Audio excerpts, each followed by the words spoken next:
আসসালামু আলাইকুম প্রিয় দর্শক শ্রোতা।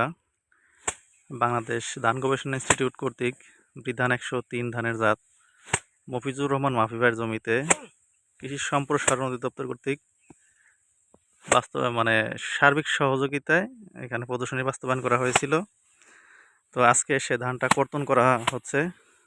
ফলন পরীক্ষা করব 20 বর্গমিটার জায়গা, অর্থাৎ হাফ শতাংশ জমিতে কতটুকু ধান হয় আমি আপনাদেরকে দেখাবো ভিডিওর মাধ্যমে। আমি ইতিপূর্বে আপনাদেরকে ধান রোপণ থেকে শুরু করে একদম কাটা পর্যন্ত আজকে এই ভিডিওর মাধ্যমে দেখালাম।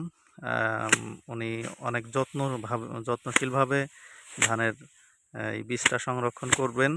আপনারা যারা আগামীতে এই বিধান 103 ধানের জাত করতে চান তারা মফিজুর রহমান মাফি ভাইয়ের কাছ থেকে বীজ সংগ্রহ করতে পারবেন। ধানটা খুবই ভালো হয়েছে, খুবই চমৎকার হয়েছে। ধানের উচ্চতা, যারা এই সময় রোপা মৌসুমে খরচ ভালো ধান উচ্চ ফলনশীল ধান করতে চান তারা অবশ্যই বিধান 103 ধানের যাত্রা করতে পারবেন।